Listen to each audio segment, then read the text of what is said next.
क्या आप जानते हैं कि हम रोज भगवान से कुछ ना कुछ मांगते तो हैं, लेकिन जो उसने पहले से दे रखा है कभी उसका शुक्रिया अदा नहीं करते। हम दुनिया की हर चीज को बांटने में लगे हैं, जमीन, दौलत, रिश्ते और तो और। हम उस ऊपर वाले को भी धर्म और नामों में बांट देते हैं। आज का यह वीडियो आपकी सोच और आपकी जिंदगी दोनों को हमेशा के लिए बदलने वाला है। आज डेरे में बाबा जी का रूप बेहद सख्त था, मानो वो हमारी रूह को जगाने आए थे।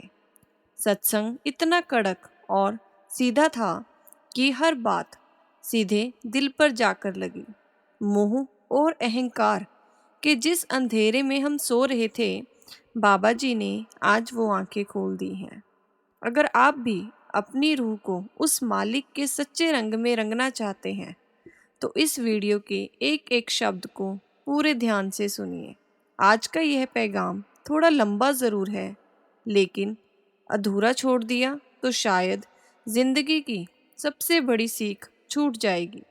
आज डेरे के अंदर इतनी बेहिसाब भीड़ थी कि पैर रखने की जगह नहीं थी। भंडारे का दिन होने की वजह से रश बहुत ज़्यादा था। शुरुआत में सेवादार भाइयों से बैठने की व्यवस्था सही से संभल नहीं पाई, जिसके कारण बहुत से भाई बहनों को पीछे की तरफ बैठना पड़ा और भीड़ में थोड़ी धक्का मुक्की भी हुई। व्यवस्था बनते बनते बाबा जी का सत्संग शुरू हो चुका था। सेवादार भाइयों को इस बात का ख्याल रखना चाहिए ताकि संगत को गुरु घर आकर कोई परेशानी ना हो। ठीक सुबह 8:20 पर बाबा जी स्टेज पर विराजमान हुए। जैसे ही आप जी आए, उन्होंने बड़े प्यार से चारों तरफ बैठी संगत पर अपनी मेहर भरी नज़र डाली। पूरी संगत निहाल हो गई। उस समय पाठी दर्शन सिंह जी बड़े ही वैराग्य भाव से शब्द पढ़ रहे थे। नदी ये गहरी, नाव पुरानी, किस विधि उतरूं भार। इसके बाद बाबा जी ने तीसरे पातशाही शुरू गुरु अमरदास जी की पावन बाणी हर की पूजा दुर्लभ है संतों पर अपना प्रवचन शुरू किया। यह सत्संग पूरे 1 घंटे 20 मिनट तक चला, जिसने इंसान को अपनी असलियत का एक आईना दिखा दिया। बाबा जी ने समझाया कि यह गुरु घर की वो वाणी है जो हमें भक्ति का सही रास्ता और सही साधन सिखाती है। हम सब भक्ति तो करते हैं, लेकिन बिना सही रास्ते के सिर्फ भटक रहे हैं। दुनिया के अलग अलग देशों जैसे चीन, अमेरिका या अफ्रीका की सभ्यता और संस्कृति भले ही अलग हो, लेकिन रूहानियत का नियम सब जगह एक ही है। आज इंसान की हालत ऐसी हो गई है कि उसने घर परिवार की चीज़ें, खिलौने, कपड़े लत्ते तो बांटे ही, पर उस मालिक को भी अलग अलग खानों में बांट दिया, जिसे कभी बांटा ही नहीं जा सकता था। बाबा जी ने एक बहुत सुंदर उदाहरण दिया। उन्होंने कहा कि एक घर में 4-5 लोग रहते हैं। सबकी सोच अलग अलग होती है, लेकिन सोच अलग होने का मतलब यह तो नहीं कि हम परिवार से अलग हो जाएं। ठीक इसी तरह हम चाहे उसे राम कहें, अल्लाह कहें, शब्द कहें या भगवान, वो मालिक एक है। यह नाम इंसानों ने अपनी समझ के लिए बनाए हैं, परमात्मा ने नहीं। जब माता पिता किसी बच्चे को जन्म देते हैं, तो समाज में उसकी पहचान के लिए उसका कोई नाम रख देते हैं। नाम अलग रखने से बच्चे की आत्मा नहीं बदल जाती। माँ जब बच्चे को सीने से लगाती है, तो वो उसके नाम से प्यार नहीं करती, वो अपने बच्चे के वजूद से प्यार करती है। माँ का नाता बच्चे से है, शब्दों से नहीं। वैसे ही हमारा नाता उस कुल मालिक से है। उसे किसी भी नाम से पुकारो, क्या फर्क पड़ता है। बाणी में भी उसे एक को एक और एक ओंकार कहा गया है। पलटू साहिब भी यही समझाते हैं कि वो केवल एक ही है, लेकिन अफसोस हम उस एक को छोड़कर अनेक बाहरी चीज़ों और पाखंडों में फंसे हुए हैं। बाबा जी ने कड़क आवाज में कहा कि वो मालिक जिसे हम बाहर ढूंढ रहे हैं वो कहीं दूर आसमान में नहीं बल्कि हमारे अपने अंदर बैठा है। पर हम उसे मंदिरों, मस्जिदों और बाहरी दुनिया में तलाश रहे हैं। वो हमें बातों से या किताबों से नहीं समझ आता। उसके लिए हमें करनी के दायरे में आना होगा, यानी खुद अभ्यास करना होगा। हमें अपने माता पिता या बच्चों से कितना प्यार करते हैं, इसे शब्दों में लिख पाना या समझाना नहीं किया जा सकता।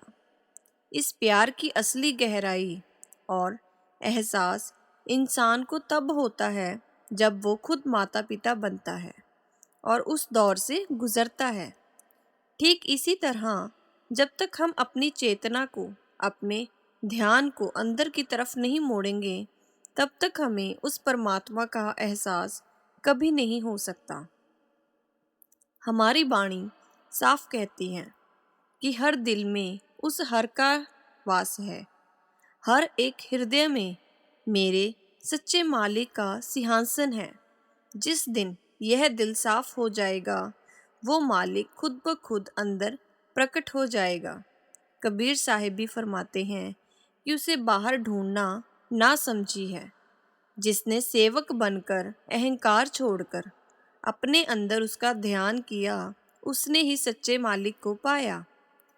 हम जब भी गुरु घर या किसी धार्मिक स्थल पर जाते हैं तो हमेशा अपनी इच्छाओं की एक लंबी लिस्ट लेकर जाते हैं। भिखारी बनकर कुछ ना कुछ मांगते ही रहते हैं। बाबा जी ने बड़े सख्त लफ्जों में कहा कि उस मालिक ने हमें पहले ही हमारी औकात से बहुत ज़्यादा दे रखा है। अब मांगने की नहीं बल्कि जो मिला है उसकी कदर करने की ज़रूरत है। वो मालिक अंतर्यामी है। वो हमारी ज़रूरतों को हमसे बेहतर जानता है। जब हम अपनी मर्जी से गलत चीज़ें मांगते हैं तो कर्मों के जाल में फंस जाते हैं और फिर उनका हिसाब किताब भुगतना पड़ता है। इसलिए जो मिला है उसमें खुश रहना सीखो। सोचिए, अगर पानी का गिलास पहले से पूरा भरा हुआ है और हम उसमें और पानी डालते जाएं तो क्या होगा? वो पानी बाहर गिरकर बर्बाद ही होगा ना। इसलिए और मत मांगो, जो है उसका शुक्राना करो। वह मालिक तो अनंत है, उसकी महिमा का कोई पार नहीं पा सकता।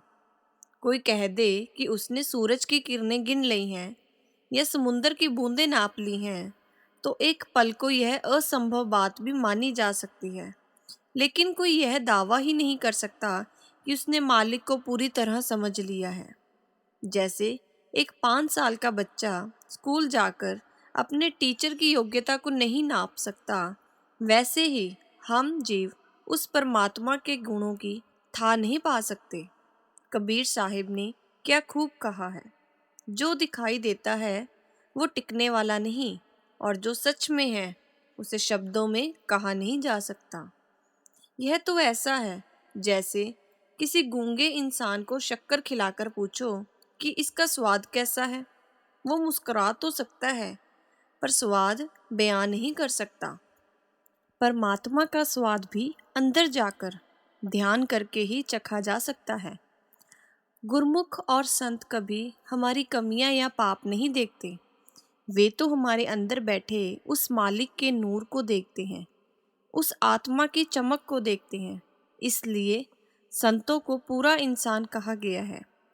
जैसी संगत होगी वैसा ही रंग हमारे मन पर चढ़ेगा। अगर हम जुआरियों के साथ बैठेंगे तो जुआरी ही बनेंगे, और अगर गुरमुखों की महफिल में बैठेंगे तो हमारे अंदर भी रूहानियत जागेगी। इसलिए बच्चों को हमेशा बुरी संगत से दूर रहने की सलाह दी जाती है। आज हमारी भक्ति का तरीका क्या बन चुका है? हम किसी के पैर छूने को या सिर्फ किसी धार्मिक स्थल पर जाकर माथा टेकने को भक्ति मान लेते हैं। बाबा जी ने कहा कि लाखों बार की गई इस पूजा का कोई मोल नहीं है अगर दिल में सच्चा प्यार ही नहीं है। दिखावे की पूजा से रब कभी राजी नहीं होता।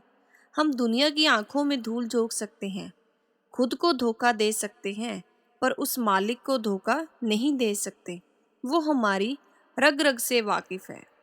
संत जब दुनिया में आते हैं तो वो हमें अक्षरों या शब्दों की उलझन में नहीं डालते, बल्कि उस सच्ची क्रिएटिव पावर, सृष्टि की रचना करने वाली शक्ति से जोड़ते हैं, जिसे बाणी में शब्द या नाम कहा गया है। इसी शब्द से पूरी कायनात पैदा हुई है, और जब वो अपनी मौज में आएगा तो सब कुछ इसी में समा जाएगा। बाइबल में भी साफ लिखा है, in the beginning was the word and the word was with God and the word was God. शुरुआत में शब्द था, शब्द परमात्मा के साथ था और शब्द ही परमात्मा था। जब तक हम इस आंतरिक शक्ति से नहीं जुड़ेंगे, हम पत्तों की तरह बिखरते रहेंगे। यह शब्द ही हमारे कर्मों के लेख को काटता है और हमारे भीतर सच्ची हिम्मत पैदा करता है। जैसे गंदे कपड़ों को साफ करने के लिए साबुन की ज़रूरत होती है, वैसे ही जन जन के पापों से मैली हो चुकी इस रूह को साफ करने के लिए नाम के रंग की ज़रूरत है। कभी कभी कपड़ा इतना गंदा होता है कि धोबी भी हार मान जाता है और दाग नहीं छूटता। तब हम उस कपड़े को ललारी के पास ले जाते हैं। ललारी उस कपड़े पर इतना गहरा और पक्का रंग चढ़ा देता है कि पुराना दाग छिप जाता है।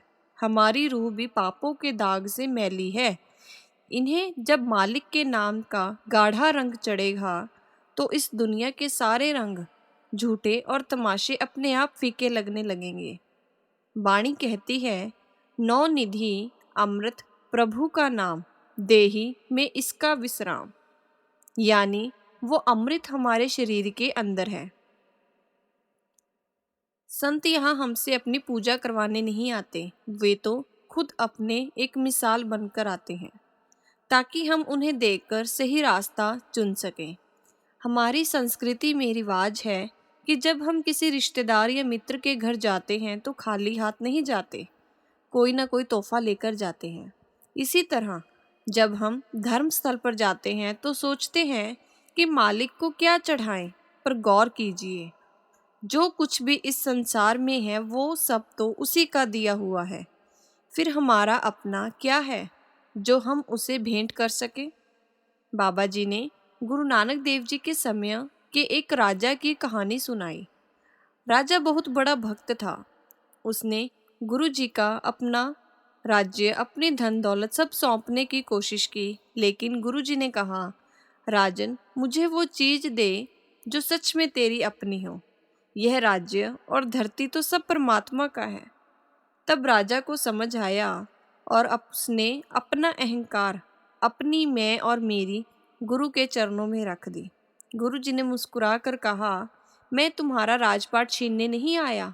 यह राजगद्दी अब मालिक की अमानत समझकर एक जिम्मेदारी की तरह संभालो। कहानी चाहे जो भी हो, पर मैसेज बिल्कुल साफ है, हमें अपनी ज़िंदगी को बदलना होगा। पूरा दिन मेरा बच्चा, मेरा घर, मेरा काम करके हमने अपने दायरे को बहुत छोटा कर लिया है। यह सब उस मालिक की दया है कि हम आज यहाँ तक पहुँचे हैं। और कुछ मत मांगो, बस शुक्रिया अदा करो। अगर वो हमें हमारी इच्छा के मुताबिक आधी चीज़ें ना दे तो हम शिकायतों का पुलिंदा लेकर बैठ जाते हैं। यह भूल जाते हैं कि उसकी रज़ा में राज़ी रहना और हुक्म को मानना ही सबसे बड़ी पूजा है। ग्रंथ पढ़ना, पोथियाँ पढ़ना और धार्मिक स्थलों पर जाना बहुत अच्छी बात है और हमें ज़रूर जाना चाहिए, लेकिन सिर्फ पढ़ना काफ़ी नहीं है, उन बातों पर अमल करना भी ज़रूरी है। बाबा जी ने अंत में एक बहुत ही सटीक बात कही, अगर हम सिर्फ खाना बनाने की किताब को दिन रात पढ़ते रहें तो क्या हमारी भूख मिट जाएगी? बिल्कुल नहीं। जब तक खाना बनाकर खाएंगे नहीं, तृप्ति नहीं मिलेगी। ठीक वैसे ही वाणी को सिर्फ तोते की तरह रटने से कुछ नहीं होगा। उसके बताए रास्ते पर चलना होगा, उस नाम को अपने अंदर चरखना होगा। सच्चा सरोवर, सच्चा तीर्थ हमारे भीतर है। जब अंदर का ज्ञान जागेगा, अनहद नाद सुनाई देगा, तब इस द्वैत, भेदभाव और अहंकार की दीवारें टूट जाएंगी। इंसान ने खुद को जातियों और वर्गों में बांटकर नफरतें पैदा कर ली हैं। जबकि मालिक की नज़रों में सब एक हैं। जब हम उस मालिक की धुन से जुड़ेंगे तो अंदर से एक अनोखा रस पैदा होगा जो हमें इस संसार के मोह से धीरे धीरे पूरी तरह आज़ाद कर देगा। यही आज के सत्संग का असली निचोड़ है। संगत जी, अगर आज के इस कड़क और सच्चे सत्संग की कोई भी बात आपके दिल को छू गई हो तो वीडियो को ज़्यादा से ज़्यादा शेयर करके दूसरों तक भी यह अनमोल संदेश पहुंचाएं।